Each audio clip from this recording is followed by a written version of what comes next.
Dengan mengabaikan rasa sakitnya, dia berlari ke tepi jalan dan mengangkat air kotor yang sudah disiapkan untuk menghilangkan bau badannya.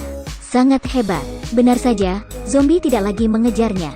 Sementara dia sudah aman.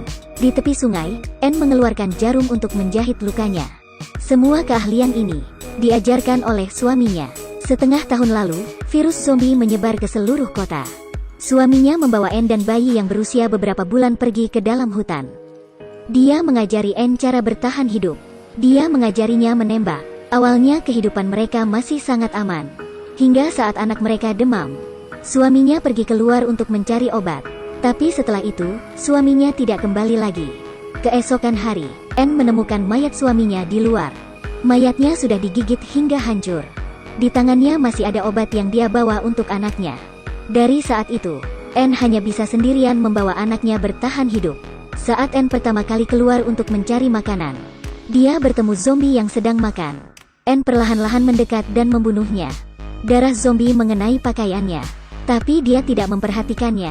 Setelah pulang ke mobilnya, dengan segera dia memeluk bayi yang sedang menangis. Akibatnya, bayinya memakan darah yang ada di pakaiannya. Anne berusaha menenangkan diri dan berharap semua akan baik-baik saja. Tapi sesuai dengan dugaannya, di perut bayinya muncul cap merah. Ini adalah efek dari virus itu. Anne tidak tahu harus bagaimana. Dia berusaha menghilangkan racun dengan air mendidih, sambil meminta maaf dengan anaknya. Anaknya yang kepanasan terus menangis. Tapi semuanya tidak berhasil. Anne duduk di samping anaknya selama semalaman. Akhirnya, dia membulatkan tekad. Anne mengeluarkan obat bius, kemudian menambahkan darah ke dalamnya, dan diberikan kepada anaknya. Hatinya sangat sedih, tapi ada sedikit kata-kata yang tak terkatakan. Saat krisis ini, mungkin kematian adalah hal yang terbaik.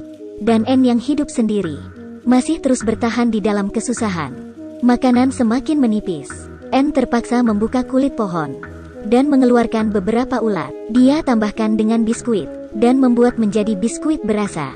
Tapi baru makan sekali, dia sudah mulai muntah.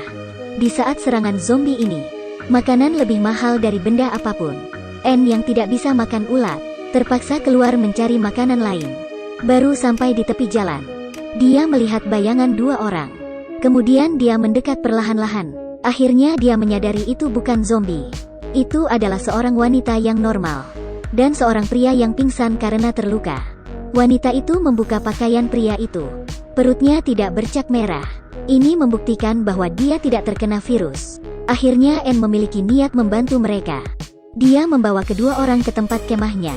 Dari wanita itu dia mengetahui bahwa pria itu adalah ayah tirinya, dan anggota keluarga lainnya sudah menjadi zombie. Pada malam hari, pria itu terbangun. Dia bilang tidak akan mengganggu Anne, dan akan pergi meninggalkannya keesokan hari. Tak disangka, keesokan hari hujan lebat, sehingga keduanya tidak jadi pergi. Setelah beberapa lama bergaul, Anne tidak menaruh curiga lagi. Hubungan Anne dan pria itu mulai menjadi dekat. Hal ini membuat wanita itu tidak senang. Dia merasa anggota keluarga satu-satunya akan direbut lagi. Terutama malam itu, dia melihat ayah tirinya masuk ke mobil Anne. Hati yang tidak bahagia berubah menjadi dendam. Saat fajar, wanita itu pergi sendiri. Dia juga membawa makanan dari kemah itu. Akibatnya dia bertemu zombie di hutan. Kedua orang yang di kemah mendengarkan suara teriakan wanita itu. Segera mereka berlari ke dalam hutan. Saat penting, pria itu berhasil mendorong zombie dan menyelamatkan wanita itu. Tapi dirinya ditahan oleh zombie. Anne ini menyelamatkannya, tapi dirinya tidak membawa peluru. Tapi dia tetap berusaha membantunya. Pria itu mengambil pistol, kemudian dengan pistol menghancurkan kepala zombie. Akhirnya mereka terlepas dari bahaya. Tidak ada yang menyalahkan wanita itu. Anne juga dengan hati-hati mengobati luka di kakinya. Tapi tempat kemah ini sudah diketahui zombie, dan mereka harus segera pergi. Setelah mendengar saran pria itu, Anne akhirnya setuju untuk pergi bersamanya. Anne datang ke makam istrinya dan anaknya, dan mengucapkan salam pisah. Sebelum pergi, mereka masih perlu mencari beberapa makanan. Kali ini, pria itu memilih untuk mengalihkan perhatian zombie. Pria itu menggunakan pisau untuk menggores lengannya, dan mengoleskan darah ke badannya, menjadikan dirinya sebagai umpan untuk mengalih perhatian zombie. Kemudian bau darah semakin kuat. Suara-suara zombie terdengar dari kejauhan. Kemudian dari kejauhan kelihatan zombie-zombie yang menyerang ke arah pria itu. Pria segera melarikan diri. Dia berlari ke tepi jalan. Kemudian mengangkat seember air urin untuk menghilangkan bau darahnya. Tapi bau urin tidak berhasil menutup bau darahnya. Zombie mengejar ke arahnya. Pria itu tidak berani berlari ke arah kemah. Terpaksa dia lari ke tempat lain untuk mengalihkan perhatian zombie. Di sisi lain, Anne yang tubuhnya penuh dengan kotoran hewan membawa wanita itu bersamanya.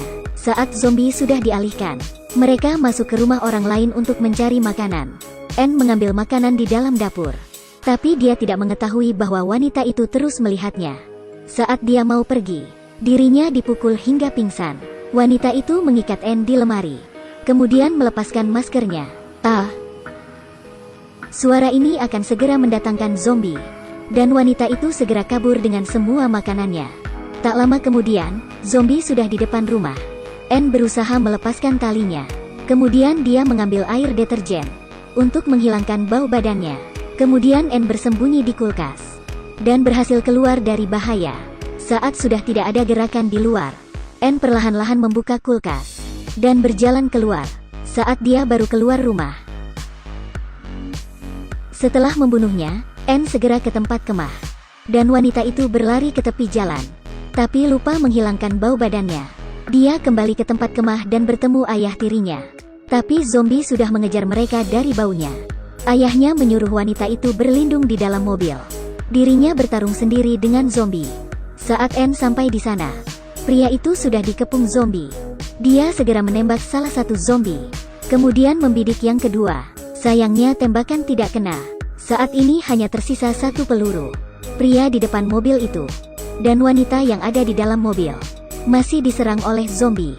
Jika dia menyelamatkan seorang, maka yang lain akan meninggal. Siapa yang harus dia pilih? Tak ada yang menyangka. Terakhir pria itu yang mati. Dan Anne membawa wanita itu pergi. Kenapa dia menyelamatkan orang yang ingin membunuhnya? Karena Anne tahu, saat krisis ini, kematian adalah sebuah kemenangan. Hidup adalah hal yang paling menderita, terutama jika kehilangan semua keluarga. Sakit ini sudah dirasakan Anne. Jadi dia menyelamatkan wanita itu. Kelihatan seperti menolongnya. Sebenarnya ini adalah hukumnya yang sadis.